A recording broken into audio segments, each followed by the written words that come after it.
ప్రారంభించబోతున్నారు. ఇక్కడ భారీ బహిరంగ సభలు ఏర్పాటు చేయబోతున్నారు. అంటే ఇప్పటికి మనకున్నటువంటి సమాచారం పాలమూరు నుంచి ఒక బహిరంగ సభ ఏర్పాటు చేశారు. నల్గొండ జిల్లా నుంచి కూడా మరొక బహిరంగ సభ ఏర్పాటు చేసే అవకాశం ఉన్న నేపథ్యం కనబడుతుంది. అయితే వీటిలో భాగంగానే ఎక్కడ ఏ రోజు సభలు నిర్వహించే అవకాశం ఉంది, ఎక్కడ నుంచి ఉద్యమం ప్రారంభించనున్నారు, దేనిపైన ఉద్యమం ప్రారంభిస్తారు, ఎక్కడ ఉద్యమం ప్రకటిస్తారనే అంశాలకు మాత్రం ఒక క్లారిటీ వచ్చే అవకాశం కనబడుతుంది. అయితే మొత్తంగా ఈ నదీ జలాల దోపిడీకి సంబంధించినటువంటి అంశంలో తెలంగాణకు జరుగుతున్న అన్యాయం పైన ఒక చర్చ అయితే, మిగతా ఇతరత్ర అంశాలకు సంబంధించి తాజాగా గ్రామ పంచాయతీ ఎన్నికలు ముగిశాయి. గత కొంతకాలంగా ఏదైతే అసెంబ్లీ ఎన్నికల్లో బీఆర్ఎస్ పార్టీ అధికారం కోల్పోయిన తర్వాత జరిగినటువంటి ప్రతి ఎన్నికల్లో కూడా ఓటమి చవి చూసినటువంటి నేపథ్యం కనబడుతుంది. అయితే తాజాగా జరిగినటువంటి గ్రామ పంచాయతీ ఎన్నికల్లో మాత్రం కొంత బీఆర్ఎస్ క్యాడర్ కి బూస్ట్ ఇచ్చినట్టుగా అయింది. అయితే ఈ నేపథ్యంలోనే గ్రామ పంచాయతీ ఎన్నికలనే మరొకసారి ప్రజల్లోకి తీసుకెళ్లడానికి వచ్చేటువంటి ఎంపీటీసీ జెడ్పీటీసీ ఎన్నికలకు సంబంధించి కావచ్చు, క్యాడర్ కి మరింత బూస్టింగ్ ఇచ్చే విధంగా కేసీఆర్ కొంచెం వాళ్ళకు దిశానిర్దేశం చేసే అవకాశం ఉన్న నేపథ్యం కనబడుతుంది. ఇదే కాకుండా కాంగ్రెస్ పార్టీ ఇచ్చినటువంటి హామీలు ఏవైతే అమలు కాని హామీలు ఇచ్చి కాంగ్రెస్ పార్టీ అధికారంలోకి వచ్చిందో ఖచ్చితంగా వాటిపైన ప్రభుత్వాన్ని ఎండగట్టే ప్రయత్నం చేస్తూ ఖచ్చితంగా ప్రజల్లోకి వెళ్ళాలని చెప్పేసి కూడా ఇప్పటికీ క్యాడర్ కి చెప్పే నేపథ్యం కనబడుతుంది. అంతేకాకుండా ఏ ప్రభుత్వం వచ్చినా కూడా ఖచ్చితంగా కొంత సమయం పడుతుంది. అంటే ప్రభుత్వం ఇచ్చిన హామీలు అమలు చేయడంలో కావచ్చు, ఇతరత్ర అంశాలకు సంబంధించి కావచ్చు, సెట్ చేసుకోవడానికి కొంత సమయం పడుతుంది కావచ్చు. ఖచ్చితంగా 2 ఏళ్ల సమయం ప్రభుత్వానికి ఇవ్వాలని చెప్పేసి కూడా ఇప్పటికే కేసీఆర్ గత మీటింగ్లలో కావచ్చు, గత ప్రెస్ మీట్లలో కూడా చెప్పినటువంటి నేపథ్యంలో ఇప్పటికీ 2 సంవత్సరాలు పూర్తయినటువంటి నేపథ్యంలో కాంగ్రెస్ ఇచ్చినటువంటి 6 గ్యారంటీలు కావచ్చు, రైతులకు ఇచ్చినటువంటి హామీలు కావచ్చు, ఇవన్నీ అంశాలపైన కూడా ఖచ్చితంగా కాంగ్రెస్ పార్టీ విఫలమైందనే అంశాలను ప్రజల్లోకి తీసుకెళ్లడంతో పాటు ఖచ్చితంగా వాళ్ళపైన ఉద్యమించాలని చెప్పేసి కూడా ఇప్పటికే క్యాడర్ కు చెప్పేటువంటి అవకాశం కనబడుతుంది. అయితే తాజా రాజకీయ పరిణామాలు కావచ్చు, గత కొంతకాలంగా కేసీఆర్ సైలెంట్ గా ఉండడం వెనకాల ఉన్నటువంటి వ్యూహం కూడా ఇదేనా అని చెప్పేసి కూడా ఇప్పటికే ప్రస్తుతం రాజకీయ వర్గాల్లో చర్చ జరుగుతున్నటువంటి నేపథ్యంలో ప్రస్తుతం ఏదైతే జలదోపిడీ అంశమో,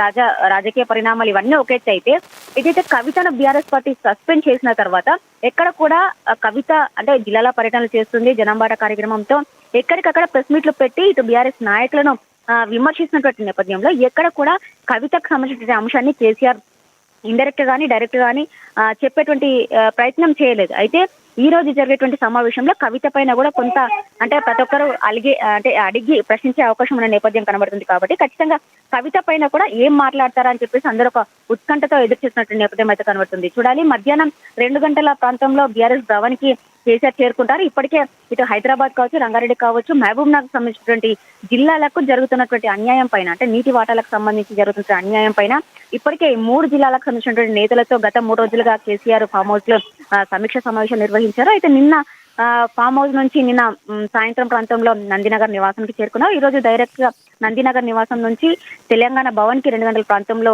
కేసీఆర్ చేరుకుంటారు. ఆ తర్వాత సమావేశం నిర్వహిస్తారు. దాదాపు 1 గంట 2 గంటల తర్వాత సమావేశంలో అంటే పూర్తి స్థాయిలో వివిధ అంశాలపైన చర్చించిన తర్వాత ఖచ్చితంగా క్యాడర్ కు దిశానిర్దేశం చేసి కొంత ప్రెస్ మీట్ పెట్టే అవకాశం ఉన్న నేపథ్యం అయితే కనబడుతుంది.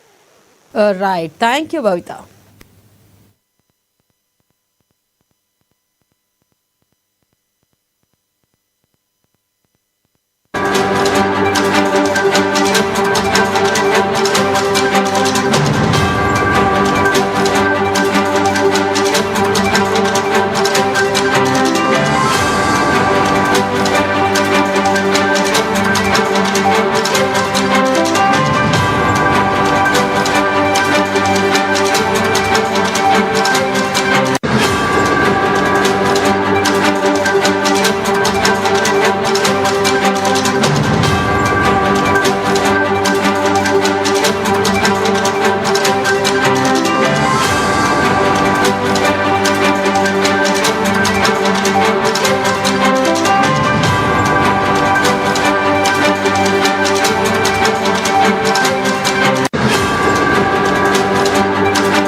ఇక మరోవైపు బీఆర్ఎస్ నేత కేసీఆర్ ఈ నెల 28న సభ ప్రకటిస్తే అదే రోజు లేదా ముందు రోజు నుండి 3 రోజుల పాటు అసెంబ్లీని నిర్వహించే యోచనలో రాష్ట్ర ప్రభుత్వం ఉన్నట్లుగా తెలుస్తోంది. ఇక ఈ నెల 28, 29, 30 తేదీల్లో అసెంబ్లీ నిర్వహించాలని ప్రభుత్వం భావిస్తుంది. మొత్తంగా ముఖ్యమంత్రి రేవంత్, మాజీ ముఖ్యమంత్రి కేసీఆర్ల నడుమ సభా వ్యూహాలు ఆసక్తిని కలిగిస్తున్నాయి. ఆసక్తికర చర్చకు దారితీస్తున్నాయి. సభతోనే ఇరుకున పెట్టాలని సీఎం రేవంత్ డిసైడ్ అయినట్లుగా తెలుస్తుంది. అసెంబ్లీకి రాకుండా ఫామ్ హౌస్ కే పరిమితమై అప్పుడప్పుడు వచ్చి బురద జల్లిపోతానంటే ఊరుకోవడానికి ఇక్కడెవరూ సిద్ధంగా లేరని ఇప్పటికే ముఖ్యమంత్రి రేవంత్ రెడ్డి స్పష్టం చేశారు. ఇక ఇటు రేవంత్ అటు కేసీఆర్ ఎత్తుగడలు ఆసక్తిని కలిగిస్తున్నాయి. ఇక దీనిపై మరింత సమాచారాన్ని మా ప్రతినిధి హరీష్ అందిస్తారు. హరీష్,